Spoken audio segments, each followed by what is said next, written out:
The world snapped into focus with a jolt, my head pounding like a drum at a rock concert. I blinked, disoriented, staring at a ceiling I didn't recognize, the scent of fresh coffee and lavender filling the air. Then, a voice's voice, unmistakable despite the years, called from the next room. "Wifey, you up? Breakfast's ready." I froze. "Wifey."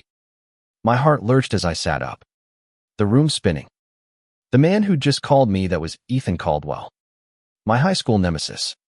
The guy who'd made my teenage years a living hell with his smug grin and relentless taunts. I stumbled to the mirror, expecting my 18-year-old face. But the reflection staring back was older lines etched around my eyes. A stranger's life written in my features. A gold band glinted on my left hand. My stomach dropped. 10 years had vanished. And somehow, I was married to him. My name's Lucas Harper. Or at least it was the last time I checked. Back in 2015, I was a lanky senior at Lincoln High in Portland, Oregon, dreaming of art school and dodging Ethan's cruel pranks. He was the golden boy captain of the soccer team, charming everyone except me. We clashed at every turn: debate club, art contests, even the cafeteria line. He'd mock my sketches, call me Picasso with a sneer, and I'd fire back, hating how his laugh made my chest tighten in ways I didn't understand. I was a closeted kid in a small town, terrified of my own feelings, and Ethan was the last person I'd ever imagined loving. Now, I was in a sleek New York apartment, a decade older, with no memory of how I got here. The walls were lined with framed sketches, polished and professional, alongside photos of me and Ethan, smiling, kissing, holding hands at a pride parade, rainbow flags vibrant in the background. My knees buckled. This wasn't just a life I didn't remember.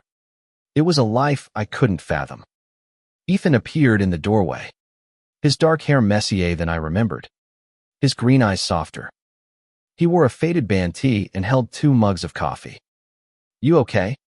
Lucas, you look like you've seen a ghost." His voice was gentle, not the mocking tone I knew. I opened my mouth to demand answers, but the words caught. How do you ask someone why they're your husband when you don't even remember falling in love?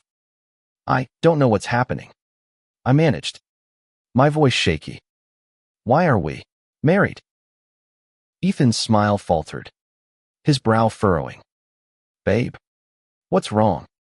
Did you hit your head or something?" He set the mugs down and crossed the room, his hand reaching for mine. I flinched, and hurt flashed across his face. "Lucas, talk to me."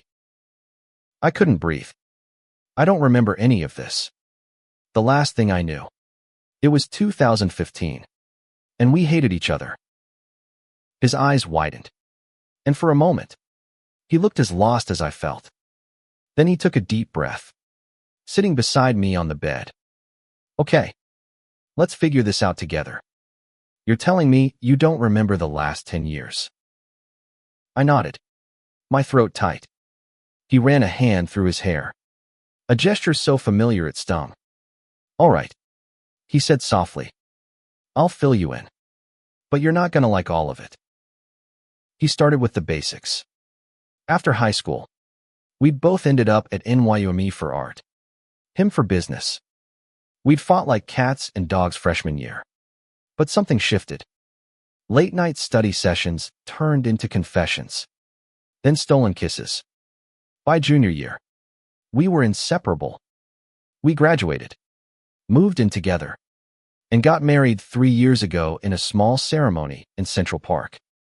He showed me photos on his phone, us laughing on a rooftop, dancing at our wedding, building a life I couldn't recall. But why don't I remember? I whispered, staring at a picture of us in Paris, my head on his shoulder. Ethan's face darkened. "Last night, you were in a car accident," he said, his voice breaking. "You hit your head. The doctors said you might have temporary amnesia, but I didn't think it'd be this. Amnesia. The word landed like a punch.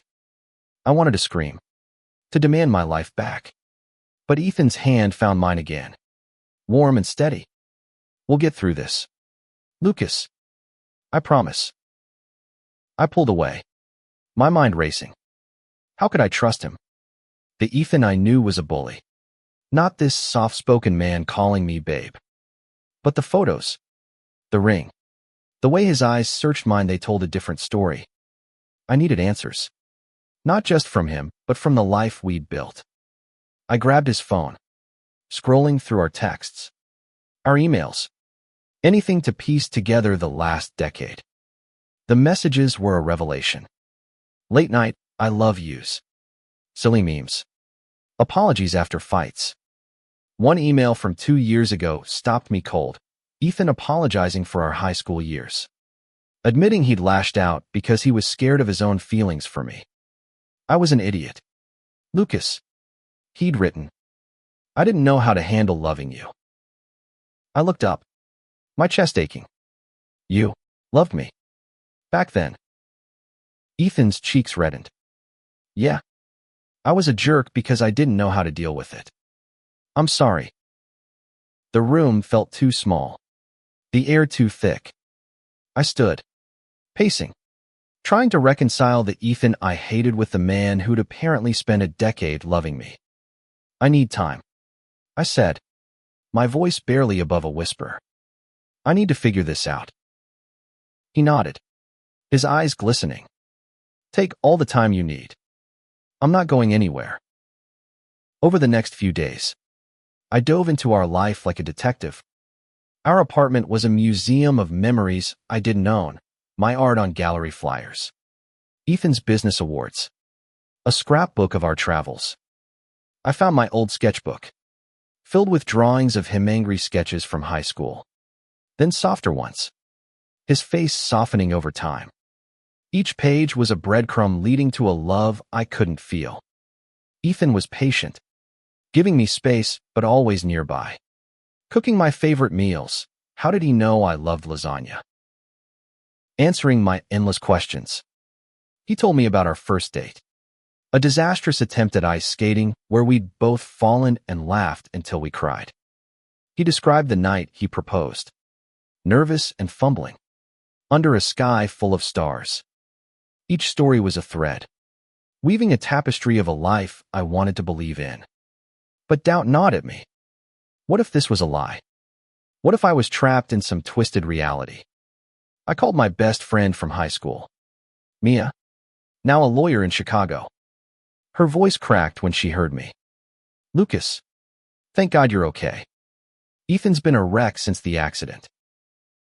He's good to me, I asked, hesitant. She laughed. Good. He's your rock. You two are gross.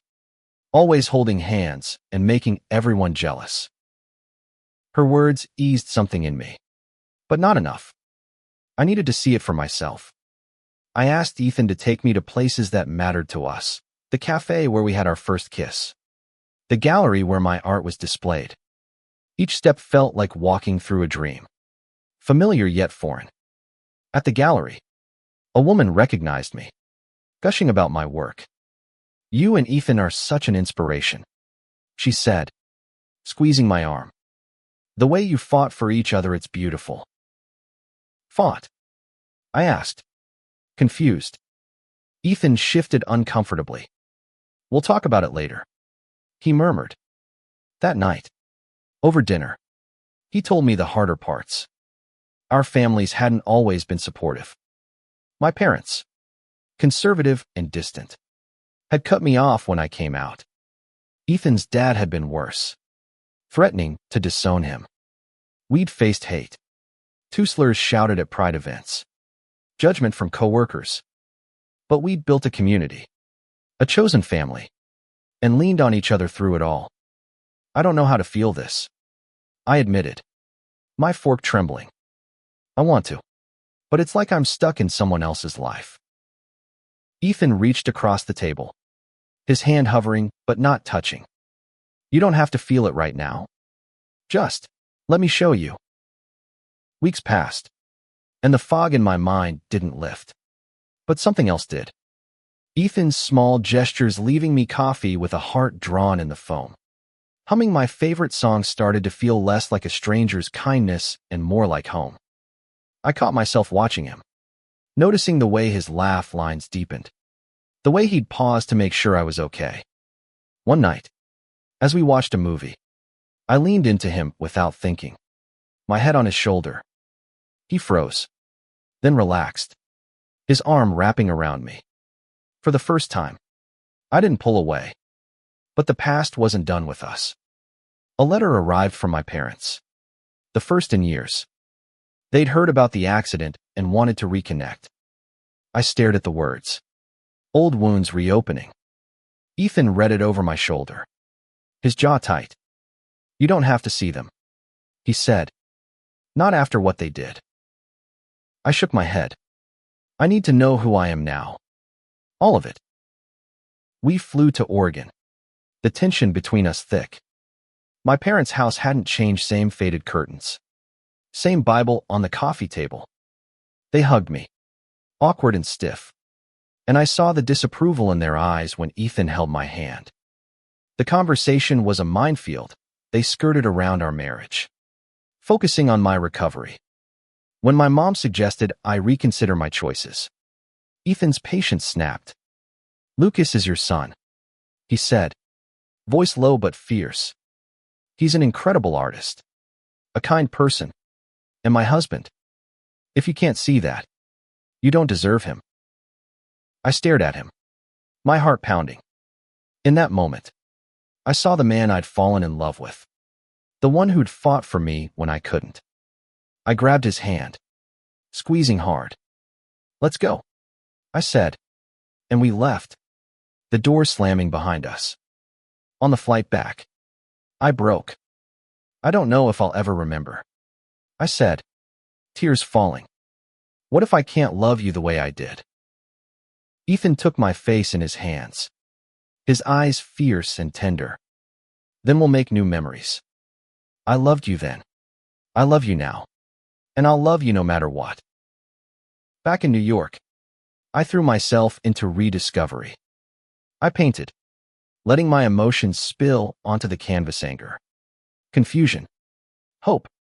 Ethan hung each piece, calling them masterpieces. Slowly, I started to feel it, not the old love, but a new one, fragile but real. We went on dates, awkward at first, like teenagers learning each other. He'd blush when I caught him staring, and I'd laugh, feeling lighter than I had in weeks. One evening, we walked through Central Park, the place where we'd said our vows. Ethan stopped under a tree, pulling me close. This is where I promised to love you forever, he said, his voice soft. I meant it then, and I mean it now. I looked into his eyes, seeing the boy I'd hated and the man I was learning to love. I don't remember that promise, I said, my voice trembling. But I want to make a new one. To try. Every day. To be here with you. He kissed me, slow and gentle. And for the first time, I felt like I was home. The past 10 years were gone. But the future was ours. We'd rewrite our story, one moment at a time. Not as enemies or strangers, but as partners, bound by a love that refused to fade.